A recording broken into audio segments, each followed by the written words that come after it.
Okay, welcome to the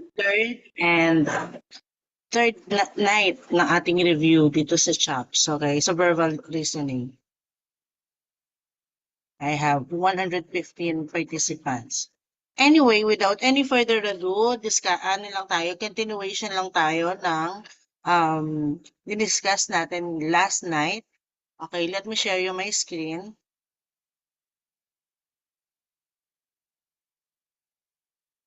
Kumain na ba kayo? Kasi tuloy-tuloy to. Okay, audible ba ako? Am I audible? Isang heart react, please.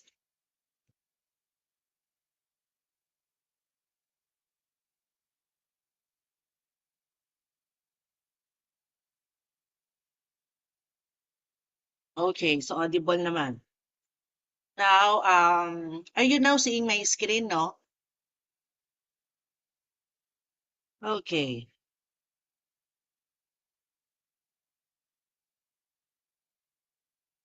Okay. Yan. Dahil diniscuss na natin kahapon, okay, at natapos na natin kahapon yung parts of speech, mas madali na para sa atin itong mga agreement na to. Okay? Mas madali na. Okay, ano ba tong agreement na to in grammar? Tinatawag itong subject and verb agreement. Ito, madami-dami to sa verbal reasoning, okay? Sinabi ko na to on the first day pa lang ng verbal reasoning review natin na pwede kasing si grammar i-test siya through subject and verb agreement. Pwedeng find the error, okay? Find the mistakes, so mga ganyan, para matest ang inyong grammar skills, okay? Then again, kung gaano kayo kaalam dito sa mga sa SVA o yung tinatawag na subject and verb agreement. Okay? So, pagka sinabi nating agreement, it's a policy. Okay? Na kailangan nating sundin. Okay? Siyempre, ang policy maker niyan ay yung mga bansa na ang English is kanilang first language. Okay? Tulad ng Amerika, ng Canada, ng New Zealand, ayan, ng Australia. So, sila yung gumawa ng mga agreement na to kasi yung language, yung first language nila is English, okay? So maraming subject and verb agreement, but you have to focus at least 10, okay? Yung the important, the basic, okay? Na SVA natin, okay? First rule is, ano, in no particular order ha, in no particular, excuse me, excuse me. Number one, rule is, as you can see in our slide, subject of a sentence. Again, time and again, uulitin ko, ang subject ng pangungusap kasi to, okay? Mga sentences, okay? And then, dun sa sentence kasi na yon, kapag sinabi nating pangungusap o sentence, it is what? It's a word or a group of words na merong that has subject and predicate. Okay? Yung predicate, hindi natin pwedeng sabing subject and verb lang. So, dapat, yung sentence na yan, may subject and may predicate. Okay? So, in SVA, isa sa rule or agreement dyan, kapag ang subject of a sentence is composed of two or more nouns or pronouns. Okay? Paano kapag ang isang pangungusap ay binubuo ng dalawa or higit pang pangalan at panghalip, 'di ba? Natukoy na natin 'yan on our previous discussion. Okay, kapag connected siya ng and, use plural verbs. Okay? Pag connected siya ng and, use plural verb. Number one. Okay? For example, Lovely and her cousins are. Okay? Huwag kayo magtaka sa sa verb pwedeng are, pwedeng were, depende kung yung pinag-usapan natin kahapon na verb is present, past, or future ba siya. Okay, di ba? So, Lovely and her cousins are at the gym. Okay, syempre, si Lovely, okay, one na yon, at yung mga cousins niya, sabi niya nga, cousins eh. So, marami yung cousins niya na nasa gym. So, we use, ano, Plural, of course. Kasi tingnan mo, ilan ba ang ano niyan, ang nouns niyan? Isa? Okay, si Lovely, 'di ba? At saka mga pinsan niya, okay? We don't know kung ilan yung pinsan niya. So basically, kung si Lovely at cousin niya lang yan, dalawa na yan, so we use plural verbs. Are we clear po?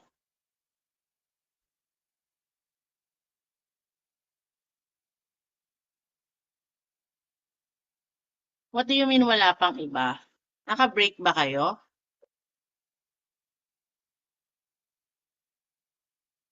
Di naman eh. Though ang instruction, ang start naman na, naka-break kayo.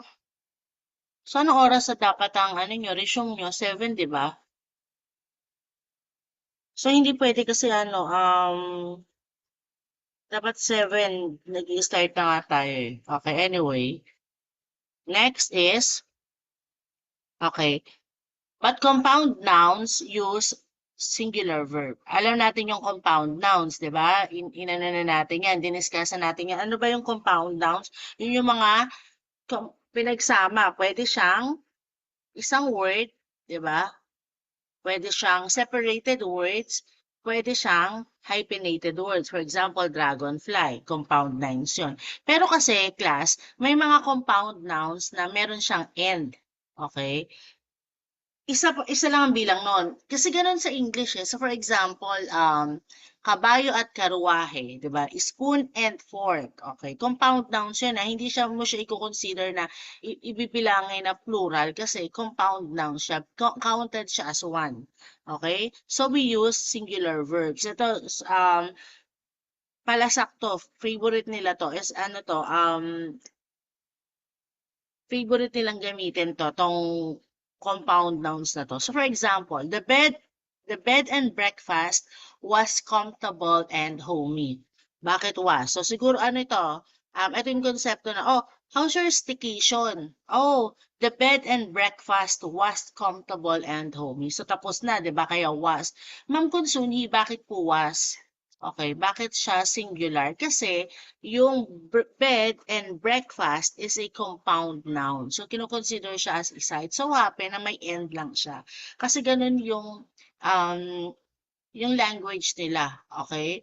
Na may mga compound nouns na connected siya ng end. Okay? Spoon and fork. Kumbaga, hindi siya pwedeng isa lang. Pero, consider siya as one unit. Okay? Are we clear?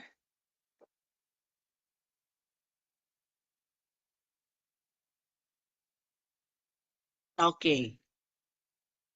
Next. Okay.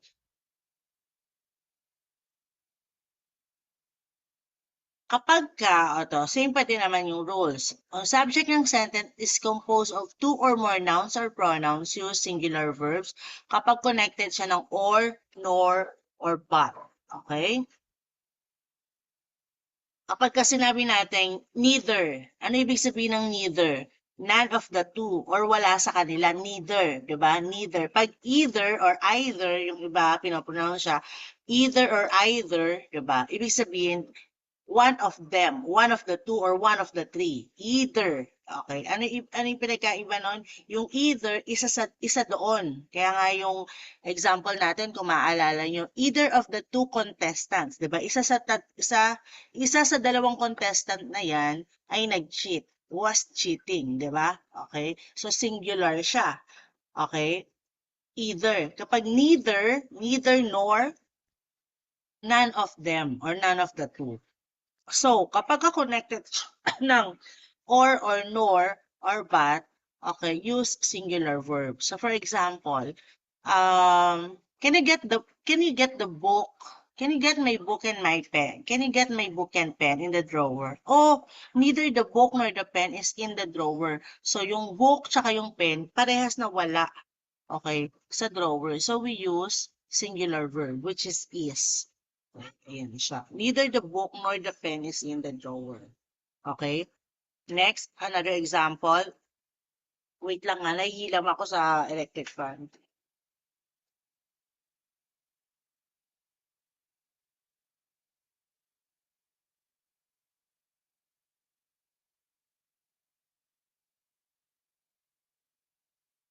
Okay? Neither the movie nor the ride is exciting. So, for example, how's your EK? How's your Enchanted Kingdom? Oh, how is your day? Okay. Neither the movie nor the ride is exciting. So the movie and the ride is not exciting, sabi niya. Okay? Kasi none of them, none of the two. Okay? Now, number two rules. Compound subject contains both and singular a, and plural noun or pronouns joined by nor, or but. Okay. Mang Kunsuni, paano naman kapag ka ang subject mo is a compound subject? Yung isa singular, yung isa plural, anong gagawin namin doon? Kasi madali lang naman kapag sinabi natin na dapat nag-agree ang verb sa subject niya. What if, okay, yung subject, yung pinag-uusapan, isang singular at isang plural, okay? Tapos nagjo-join pa siya ng or, nor, or but. Anong gagawin natin? Okay? The verb agree to the nearer subject. Okay? Sa nearer subject siya, dapat nag-a-agree. Okay? So, for example, neither Terence nor his friends are interested.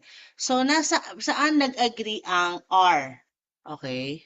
So, si Terence, isa, singular, pero yung his friends niya kanina, okay, yung his friends niya, madami. So, saan nag-agree ang verb? Okay, sa malapit na subject, which is yung friends. Okay?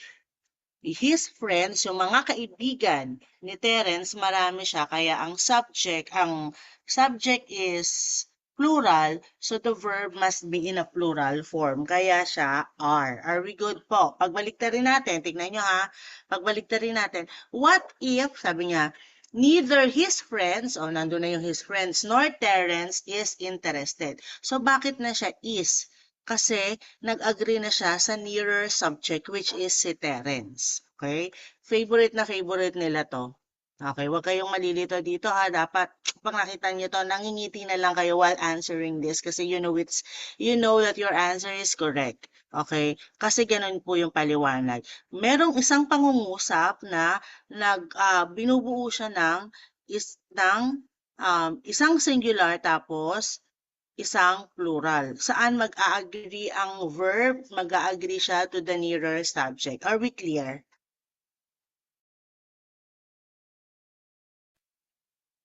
Nag-gets ako dito sa number 2. Okay, yan. Favorite talaga nila tong gaanuhin.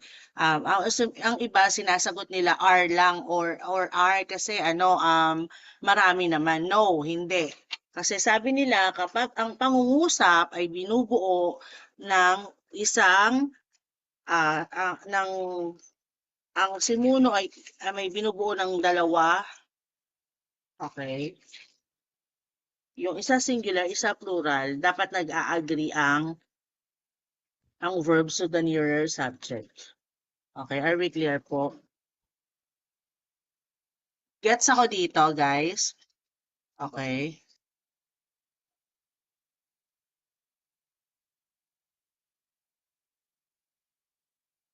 Okay. Okay, ayan na si indefinite pronouns here. Okay. Ayan, ito yung diniscuss ko nung, kailan ba to? Kailan pa ako nag-pronounce? Nung first day, nung first night. Okay. Maka first night, kailan mo nag-staycation, no? Okay. Indefinite pronoun. Sabi natin sa indefinite pronoun, use singular verb. Yun yung rules, okay? Kung alam natin ang indefinite pronoun, ngunit subalit datapwat, gagamit din tayo ng plural doon sa ano nga ulit yun? Ano nga ulit yung contractions ko na yun, yung acronym ko na yun? Kung may nakakaalala, sige nga. Sige nga, ano nga ulit yon? BF mo siya, very good. BF mo siya. Lahat ng indefinite pronouns, singular. Singular na agad yan. Okay? Kailan gagamit ng plural? Pagka BF mo siya. Okay, yun lang yun. Kasi both, okay? Dahil both na, parehas na, edi both are pretty, both are good, 'di ba? So, dahil both nga siya, bakit mo siya sinabing both? Marami siya. So, we use plural. Are we clear? Several apartments are still available. Nandun yung several, nandun ba siya sa BF mo siya? Ayun, no? Okay. Nandoon po siya, yes. Okay. Several apartments. Dahil several siya. So for example, DMCI, David M. Consunji Incorporated, or gusto mong mag-rent ng condo or bumili ng isang unit ng condo, pumunta ka sa SMDC. Sabi, nag-inquire ka, um, may available pa bang unit? Sabi niya ganun. Yes, sir. Okay, yes ma'am. Several units or several apartment. Yung iba flats ang tawag doon sa unit. Several flats. Flats are still available pa po. So dahil several, so siguro sa 100 unit, sa 100 kwarto ng condo na yon, may 10. O yung 10 na yon, okay, ang logic kasi doon, yung 10 na yon, marami pa din. So we use plural verb. Are we clear? Are we clear? Okay? Are we clear po? Hello, 150 people in the Zoom.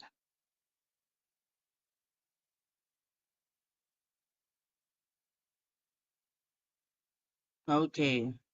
Yung mga nagpa-participate na yan, makakapasa yan. Kasi nagpa-participate yan. Okay, yung mga hindi nangungulit, mga may disiplina, ayan.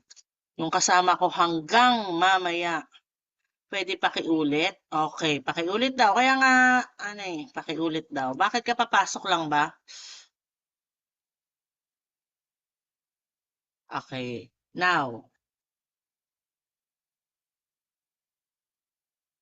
di ba, nag-discuss tayo ng nouns. Okay? And then meron tayong uncountables and countable nouns. Tama, if I'm not mistaken? Countable countable nouns. Okay? Ito na yon. So, bakit ko isinama yon? Kasi yung mga yan, yung mga types of nouns na yan, lalabas siya ulit dito sa subject and verb agreement. Okay?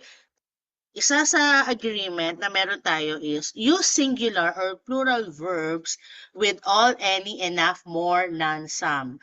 Kapag noun count nouns, hindi na bibilang na nouns, use singular verb. Okay, example. Some of the work. Okay. Some of the work were actually yung work kasi is an abstract, 'di ba? Or pag sinabi kasi nating work dito sa pangungusap na to ha, again class, ang isang salita ay nagkakaroon ng ibang tawag dito, naiiba yung kanyang parts of speech depende sa function niya, sa gamit niya. Okay? When we say work, I work hard. Okay? Doon sa sentence na yon, yung work na yon is a verb. Okay? Pero dito, some of the work, yung work na dito is nagiging noun na siya. Okay? Some of the work. Kasi nagiging abstract na siya. Yung some of the work has been done. Bakit siya singular? Has.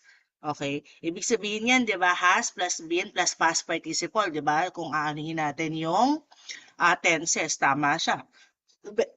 But anyway, pagdating naman sa SVA, pag noun count nouns siya, singular, okay, some of the work, ano ba yung nagawa na? Ano ba yung tapos ng gawin? Yung work, hindi naman yung some, di ba? It so happen na sinabi niya lang na yung ibang mga gawain, yung ibang mga trabaho.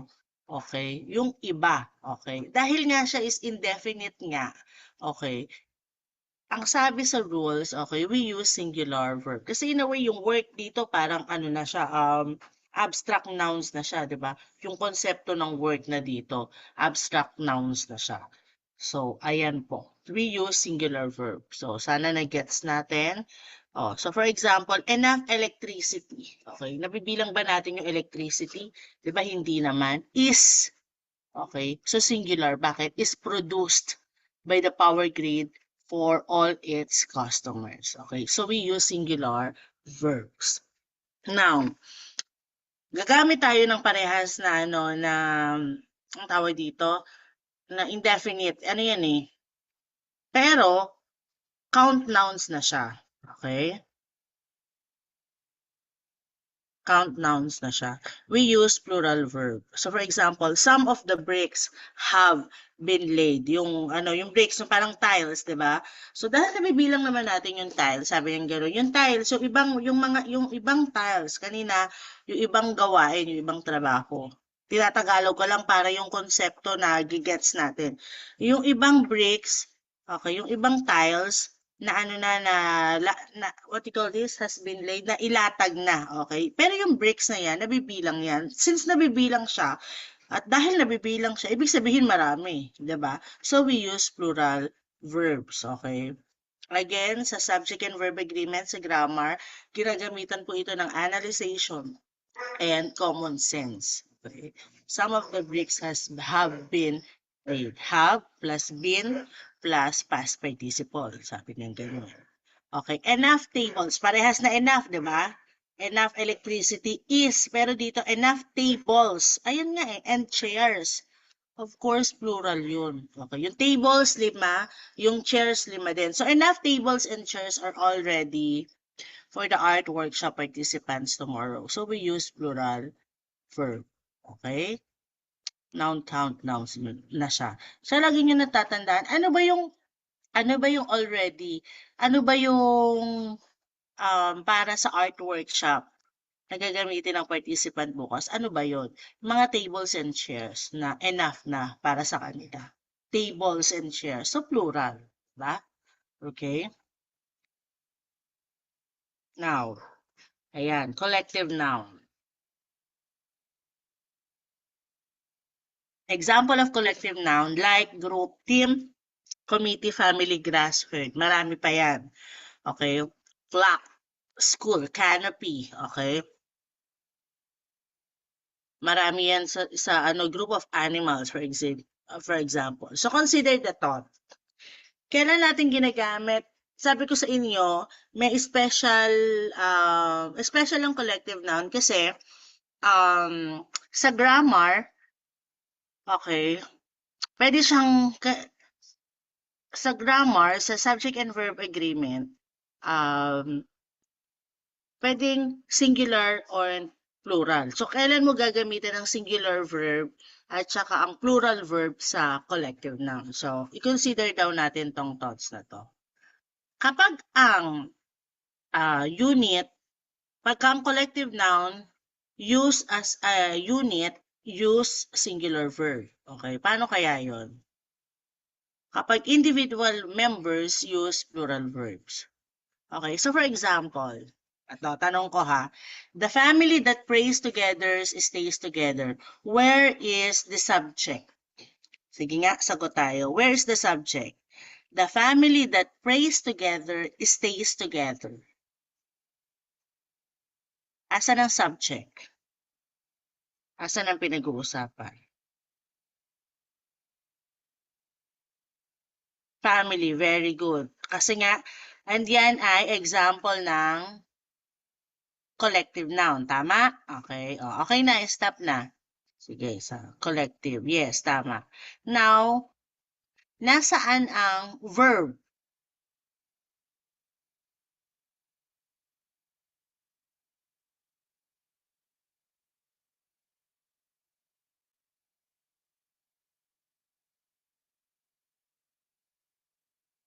Correct.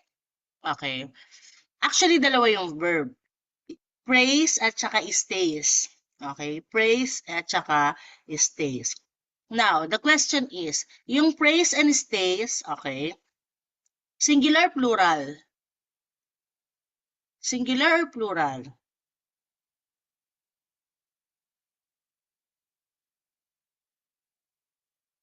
Oh, na 'di ba nalito na? Oh, nalito na. Ayan na, nalito na sila. Oh, okay, okay. Stop. Okay.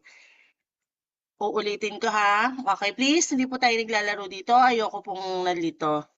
Okay. Yun lang yung tanong ko. Ulit tayo. Balik tayo sa slides. Punta kayo sa slides. Okay. The family that prays together stays together. Ang subject, ang pinag-uusapan dyan is yung family. Okay? Ang family is an example of collective noun. Kasi yung family, pwedeng isa siya, pero marami siyang member. Yan, kaya siya collective noun. Ngayon, tama naman kayo na ang verb is praise at saka stays. Actually, dalawa. Okay, praise and stays as what? Singular. Di ba paulit-ulit ako dito sa inyo? Time and again. Okay, kapag noun, kapag may S, pagka ang noun, nilagyan natin ng S, dumadami siya, nagiging plural siya. So, for example, okay, for example, pen, okay, lagyan natin siya ng S, pens, di ba? Okay. Magkabaliktad siya ng verb. Sabi ko sa inyo, kapag ang verb tulad ng pray, play, write, stay, sing, dance, whatsoever na verb yan, okay. Pag may S, nagiging singular siya. Kapag wala siyang S, nagiging plural siya. Di ba? Okay? Naintindihan niyo ako? Okay? Singular siya kapag may S. Ngayon, so tama siya. 'Di ba? Tama, nag-a-agree siya. Okay. Ay ma'am, anong connection? Bakit may rule sa collective noun? Kasi tatandaan nyo, kapag ang collective noun, okay, ano itong sinasabi nilang as a unit? Isa lang ang ginagawa nila lahat. Okay? Isa lang ang ginagawa nila. Yung 15 member of family nila, paano mo nalaman na isa lang ang ginagawa nila? Together, oh. Okay? Sa yung pamilya na yan, na may 15 miyembro, nanay, tatay, ate, kuya, lolo, lola, isa lang ang ginagawa. Consider as unit.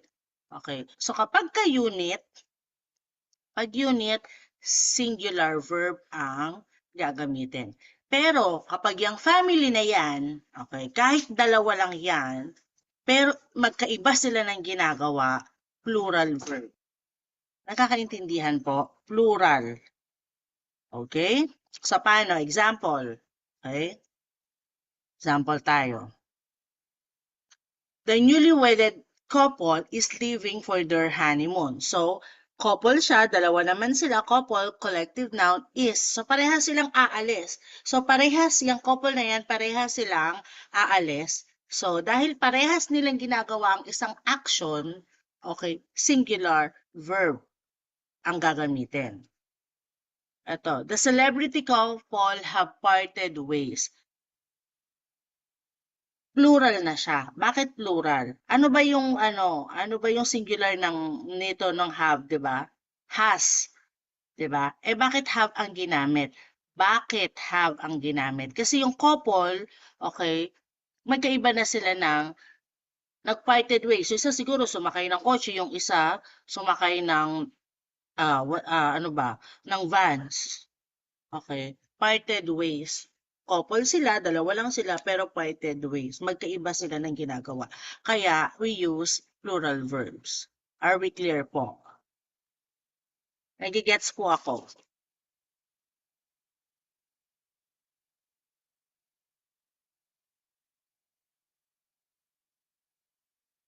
Okay?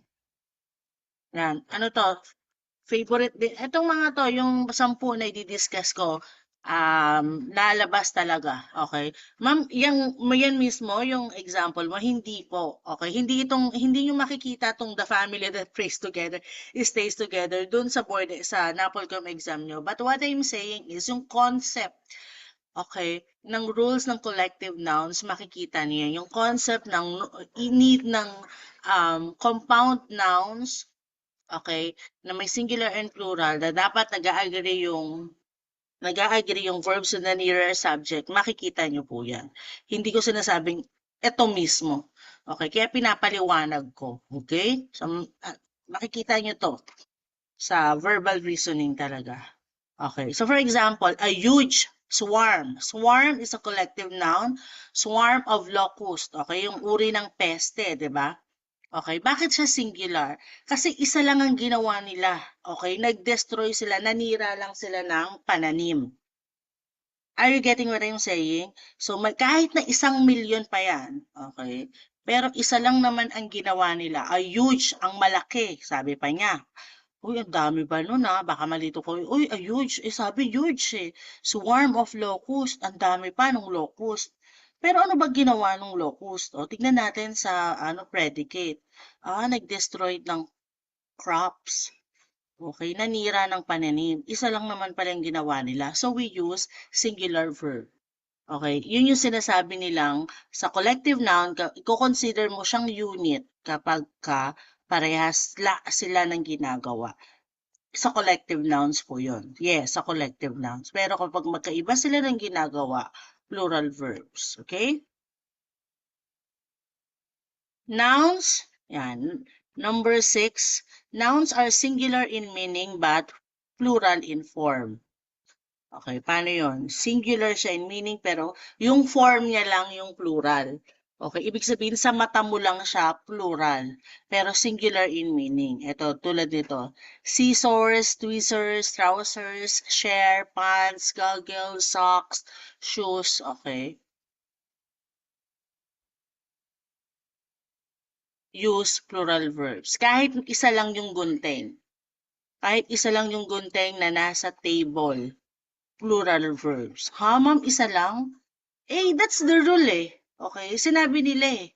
Sinabi ng mga English speaking people, okay, na singular siya in meaning pero plural siya in form, lalo na ito that comes in with pairs, okay, plural verbs po 'yan. So for example, scissors are on the table.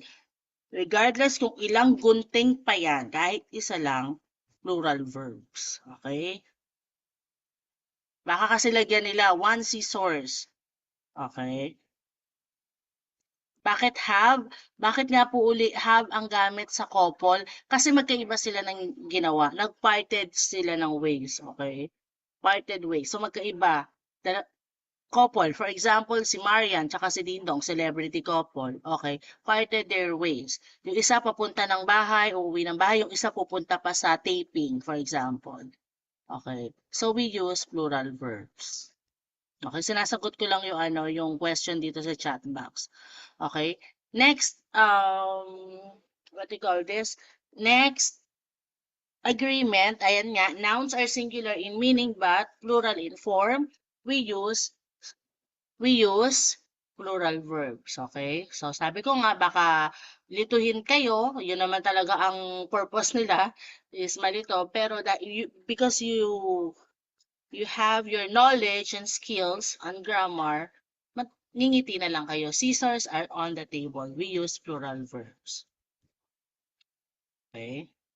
However, diba? Yun kasi yun eh. In every rules, there's an exemption. Okay? However,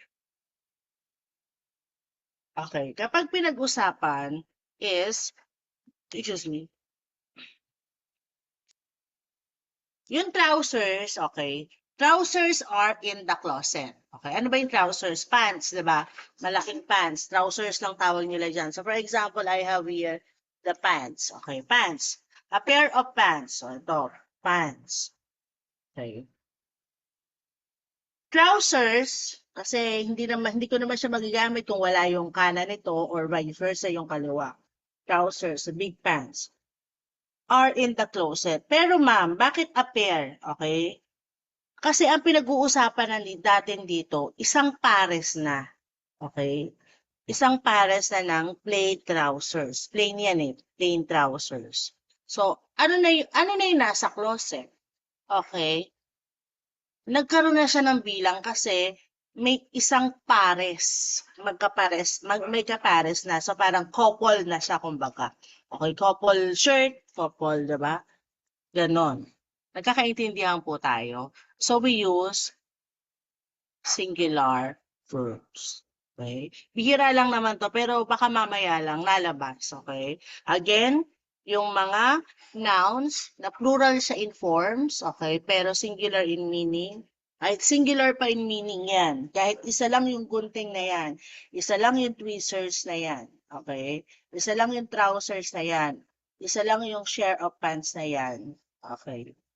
Plural verb. Pero, kapag binigyan na siya ng modification, kumbaga binilang na siya. Kanina, ma'am, sabi niyo isa lang din yun. Pero ito, yun nga naging specific na talaga sila. And that's the rule again. That's the agreement.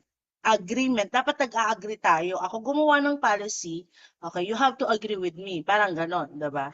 Pero, meron na siyang, sabi, a pair of plain trousers na siya. Kumbaga, binilang na. Ano na yung nasa closet? Isang pares na. So, we're talking about isang pares ng trousers. So, singular verb. Are we clear po? 204 people in the Zoom. Nagets po ako? Wala namang problema kung 2 trousers. Plural yun. Okay, huwag yung gawing komplikado ang mga bagay-bagay. Kung plural yun, sabi ko nga yung isa nga lang di ba? Trousers plural verb. Okay po, plural naman talaga ang ginagamit doon. Pero kasi naging specific na siya na ginamitan na siya ng a pair of plain trousers kaya naging singular na siya. Okay, ngayon kung 3, 4, 5, naturalmente, plural lang gagamitin mo. Yung isa nga kanina Okay, yung scissors nga are on the table Okay, nagigets ako. Yung pang dalawang trousers. Okay, it so happen na ang pinag-usapan na natin dito is yung pares. Isang pares na ng trouser. Kaya, singular. Okay? Nagigets po. Chicken, nuggets. Chicken? Okay. Next, nouns, singular in meaning, but plural siya in form. Okay? Yung kanina, ganun din naman yun, pero it comes with pairs. Pero ito, yung mathematics, physics, politics, moms, okay? Naka-form lang siya. Kumbaga sa mata natin, that way.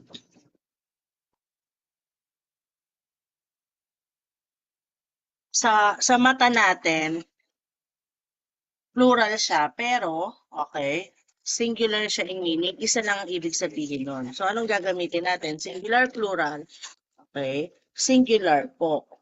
Hindi mo naman pwedeng, natin pwedeng sabihin, okay,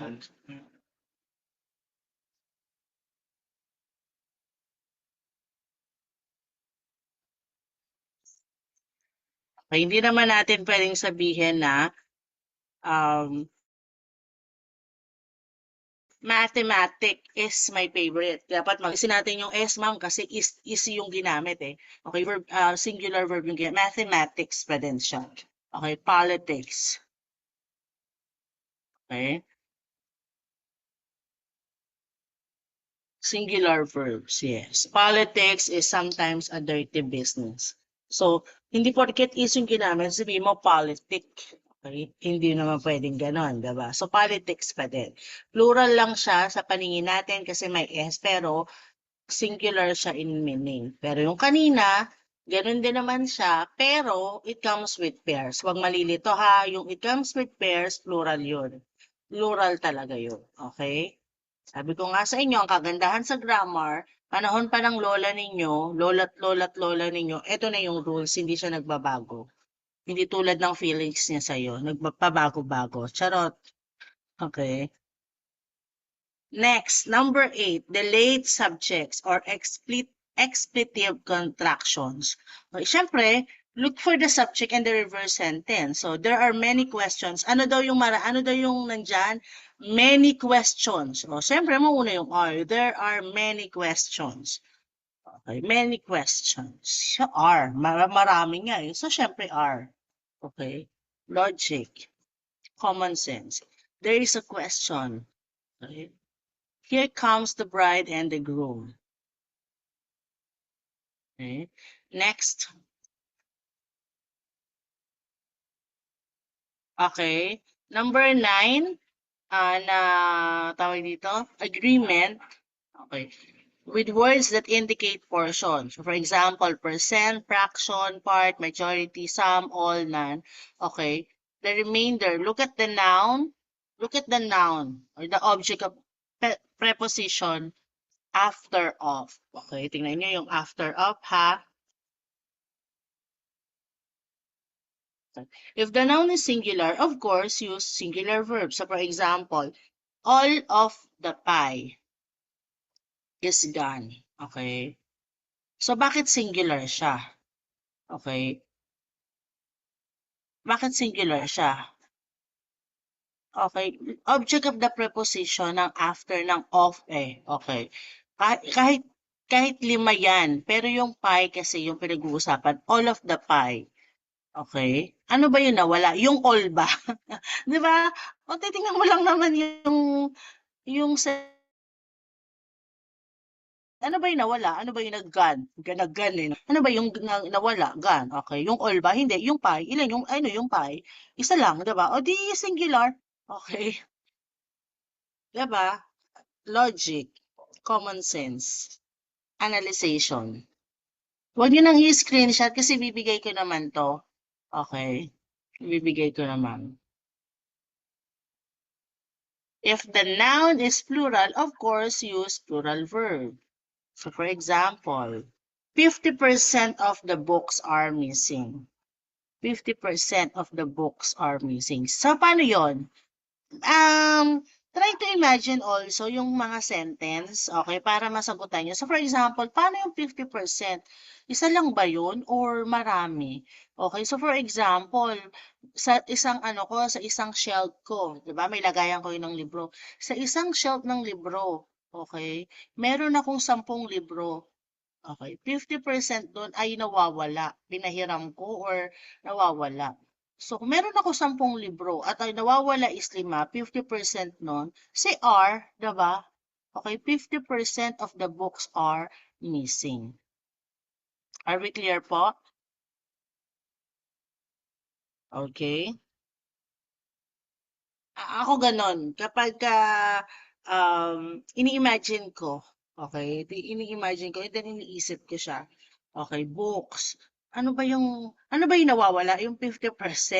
Ng alin? Ng books, diba? Yung nawawala ba yung 50%?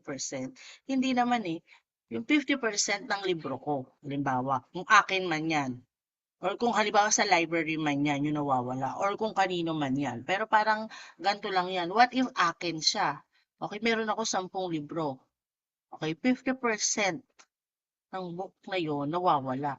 May 10, di 5, di R. Okay, you try to imagine.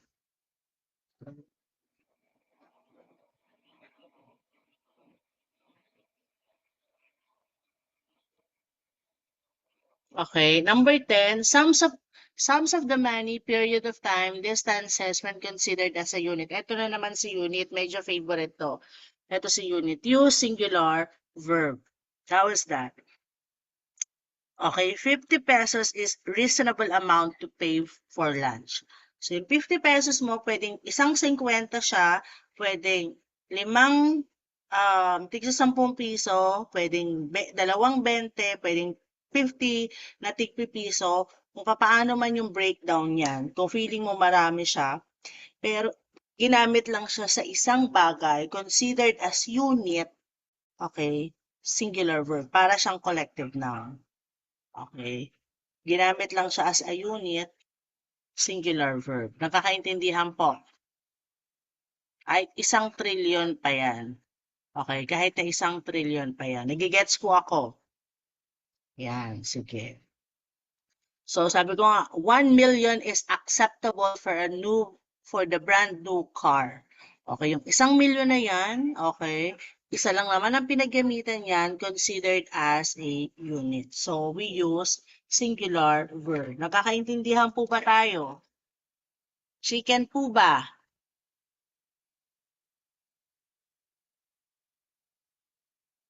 Nagigets po ba? Okay. Yan ha. Kapag ginamit siya as what? As a unit. Okay. Next.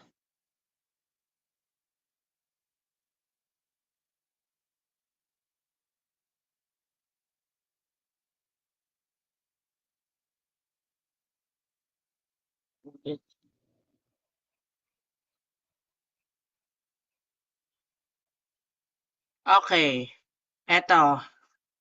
Yung expression ng the number and a number. The number and a number, okay? Baka kasi isipin nyo since the number siya or number siya. Okay, marami number, okay? Yung expression lang, I'm talking about the expression. Pag the number, use singular verb. For the expression of a number, use plural verb. So for example, the number of people we need to hire is 24. Okay? Ha? Okay, people, tapos is, tapos number, okay. Yung expression, okay. Yung 24 na yan, kahit 24 yan, kahit na, for example, 50 yan, 100 yan, the number of people that we need to hire is 100. Para siyang as a unit, the number of people. Okay, ang numero, di ba? Okay, medyo barok lang in Tagalog, pero ang numero kailangan natin ng 24 na manggagawa. So, yung 24 na yun is manggagawa lang yun. O, kailangan natin ng 24 na karpentero. Lahat yun, puro pagkakarpentero lang, the number. Okay. Pero kasi sa English, again, sabi ko nga sa inyo, they call that expression. So, the number. A number of people, okay, ang bilang ng mga tao, okay, have written about this subject. A number of people. So marami ang nagsulat na tao, okay, tungkol sa topic na to. Marami. So dahil maraming tao, okay, ang nagsulat about this subject. Oh, ma'am, isa lang din naman eh. What if isa lang din yung sinulat nila? Again, this is English. This is their rules. Okay, their rules. Their language, their rules. So for the expression of the number, singular. A number, okay, plural verb. Okay, tandaan po ito ha. Okay, tandaan po ito.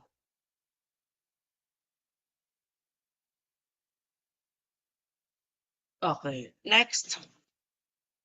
Neither or either followed by of requires a singular verb. So for example, either kahit naman yung walang of eh, di ba? Either of the civil service top notcher is qualified to be a coach.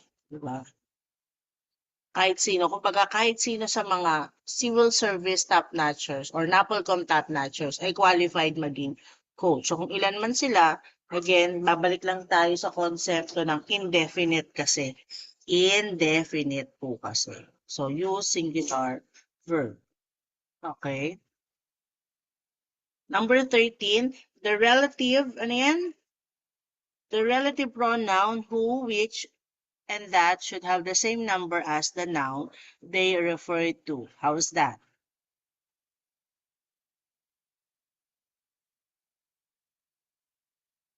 Okay, eto hindi na to masyado. He who laugh last laughs the hardest. Pang ano talaga yan, pang English major talaga. Okay. Number 14, eto. Number 14, titles of the books and movies require a singular verb. It so happen may S lang sila, para siyang mathematics. Transformers, kahit may S yan, we are referring to a movie. Isang movie lang siya. Is Carl's favorite movie.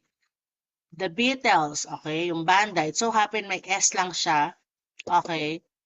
But then, lalo na pag nilagyan ng ganun, di ba? Ibig sabihin, pangalan siya ng isang ano, could be a movie, could be a book, okay? Could be a band, for example, so happen, may S lang siya, okay? The Beatles is my favorite foreign band. Hindi na to.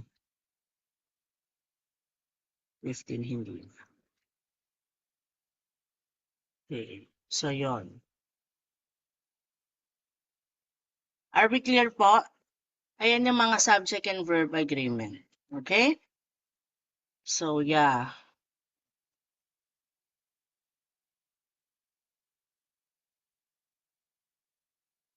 Okay. So, done with the grammar. Okay. Let's proceed with stop share ko lang. the next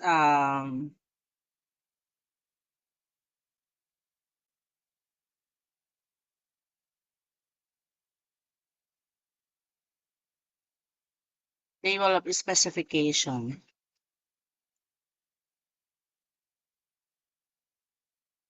Okay, let me share you my screen again.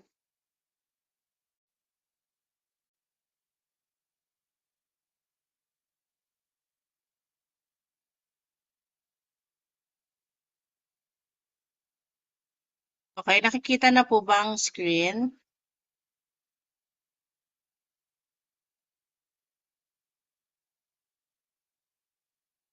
Pwede na? Ma 8:30. Si Benson. Nakikita na, no?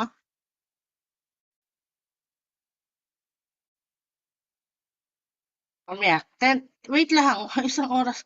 Wala pa tayong ano.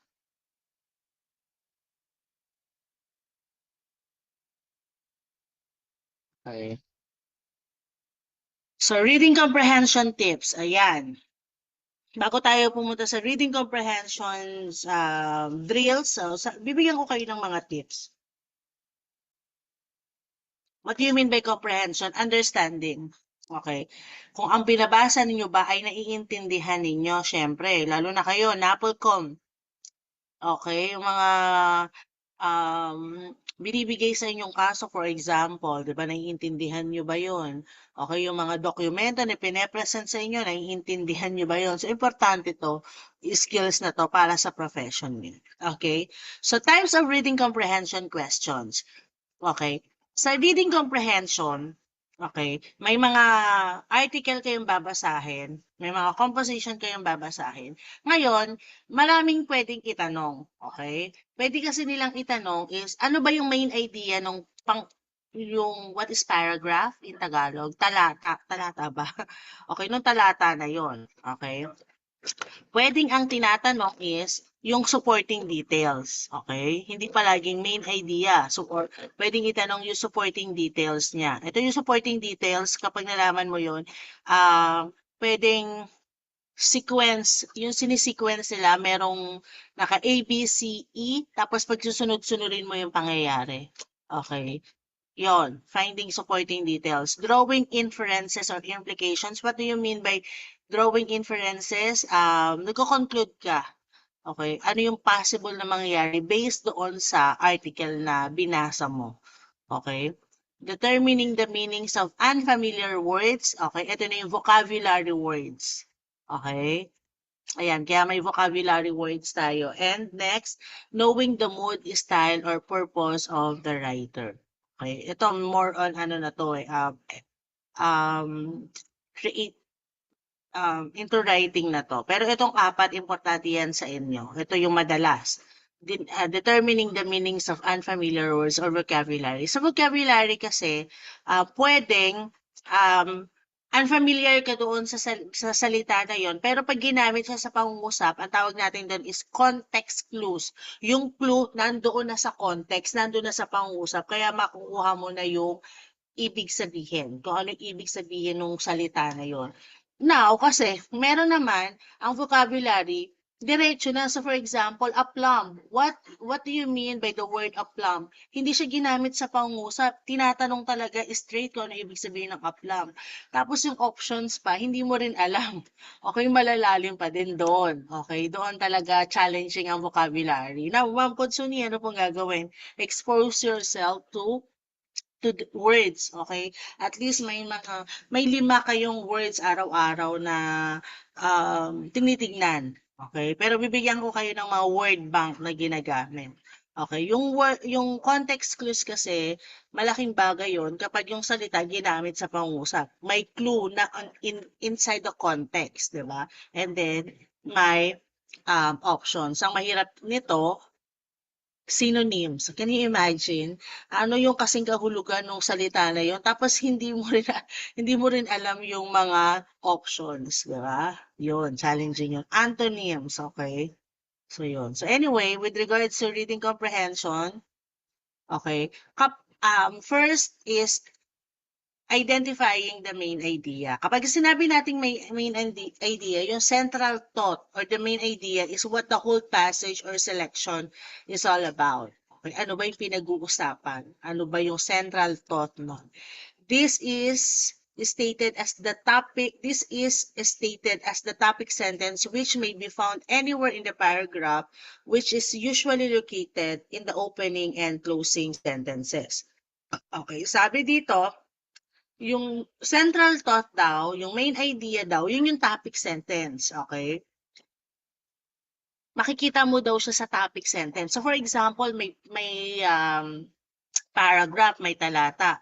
Tapos binilang mo. Kung bibilangin natin, may 10 pangungusap, 10 sentences. Okay. Ang main idea, makikita mo siya sa isa sa pangungusap na yan. We call that topic sentence. Okay. Usually, okay, sabi dito, usually makikita mo ang topic sentence sa unahan or sa closing sentences. Nasa unahan or nasa dulo ng isang paragraph or ng isang talata. Are we clear po? Okay. Yan ang main idea. O yun yung central thought. Okay.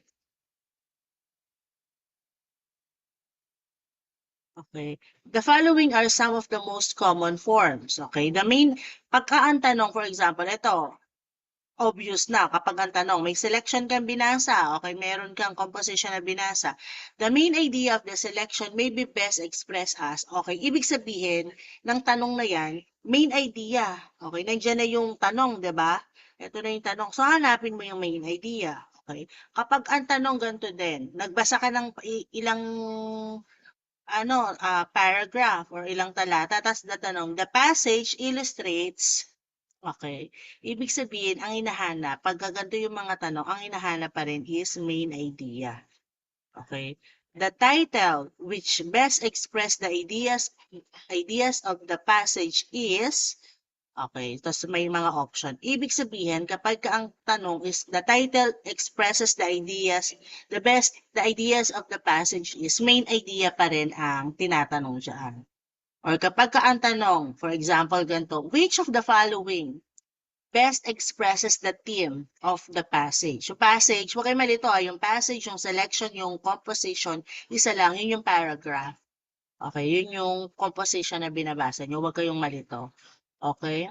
Ibig sabihin, main idea yung hinahanap. Okay? Pag sinabi natin main idea, yun yung central theme, yun yung pinag-uusapan. Okay, yan po yun. Are we clear po?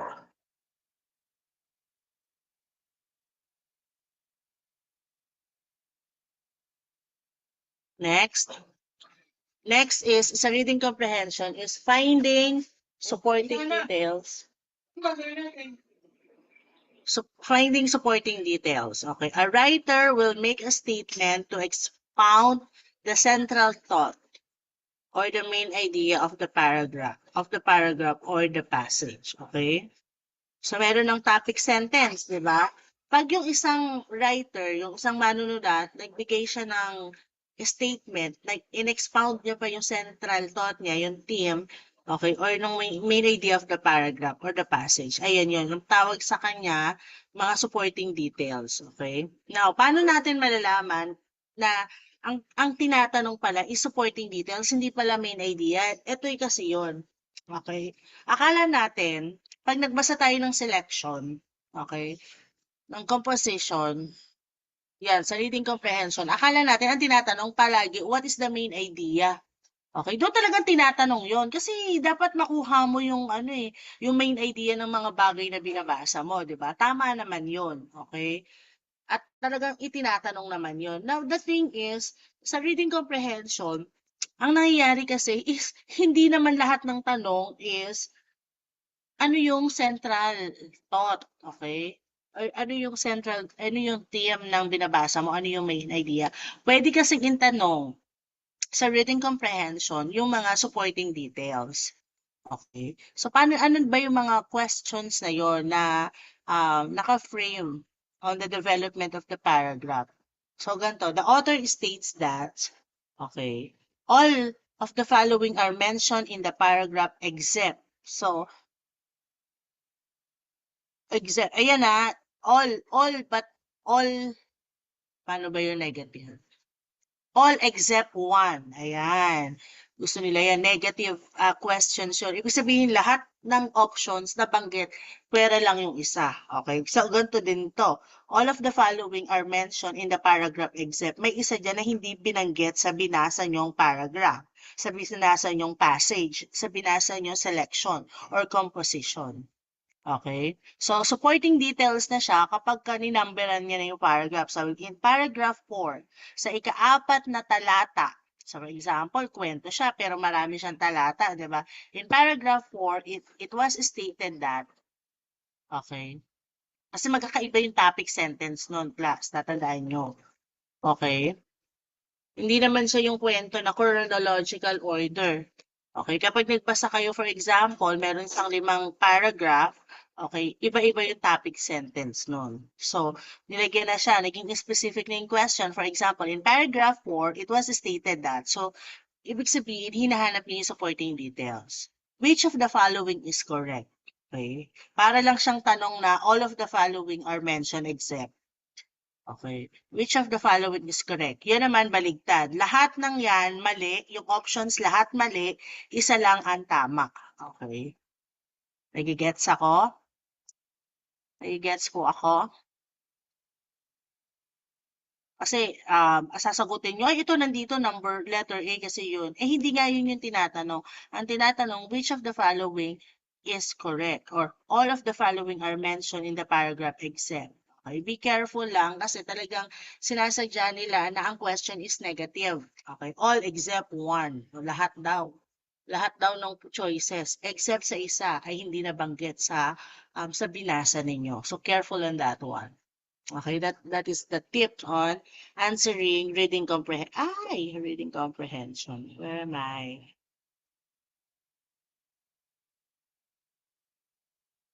Drawing inferences or implications. Questions regarding drawing inferences and implications are as follows.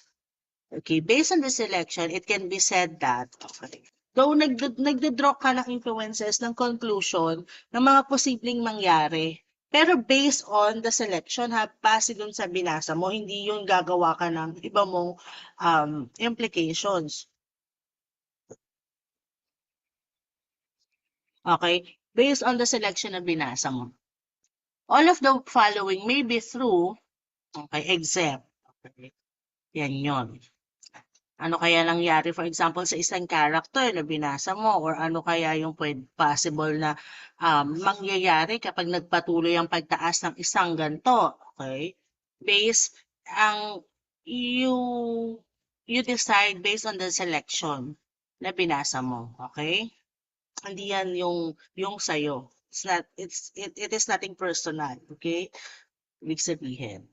And number 4, okay, determining the meaning of unfamiliar words.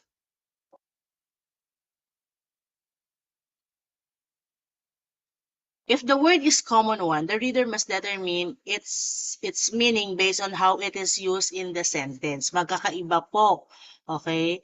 Magkakaiba po ang isang salita kasi nagkakaroon ng iba't ibang meaning yan kung paano siya gamitin.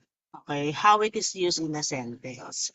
Okay. However, if the word is unfamiliar, the best thing to do is to determine its meaning through its careful examination of the text. How is that one? Yun nga yung sinasabi ko sa inyong context clues. Mamaya magpapakita ako ng mga sample ng mga context clues kung paano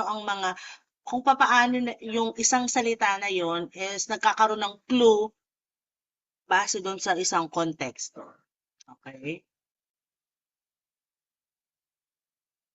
The following are some of ways in which questions on vocabulary may be formed. In the passage, the word, okay, love means, pwede madami. It could be freedom. It could be purity. Diba? Marami ibig sabihin. Depende in the passage. Okay? In the paragraph blank, the word blank may mean the following except. Okay? Diba? Pwedeng lahat yon. Okay? 4 yung choices, lahat yon. pare-parehas sila ng meaning except one. So vocabulary, tinetest ang vocab natin dito. Based on the text, which of the following is best meaning of the word? Okay, based on the text. Can you imagine, if you notice, guys, ang tanong is always based on the text, in the passage, in the paragraph, okay, on the selection that you read. Okay, diba? Lagi yun yung basehan nyo. Kasi nga, ang tinatest natin dyan is reading comprehension. This one, knowing the mood, style, or purpose, hindi to masyado, pero basahin ko lang ng konti, okay? Yung mood, style, or purpose ng writer, more on editorial writing to, ganyan. For example, ako yung editor, I want ang mood ng, sa editor kasi, kung ano ang, for example, topic, ano kayo ng topic? Extrajudicial killing. Yeah, i-relate ko sa ano nyo, sa course ninyo, sa NAPOL ko. Okay? Ngayon, nagbasa kayo for example ng Philippine Daily Inquirer. Okay, may editorial ano doon, section. Okay, yung extrajudicial killing na yan, knowing the mood style of the writer. Okay. Kung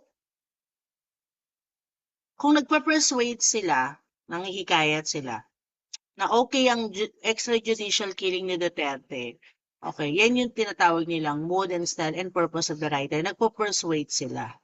Okay. Nanghihikayat sila. Or just an entertaining lang, just an informative lang, depende.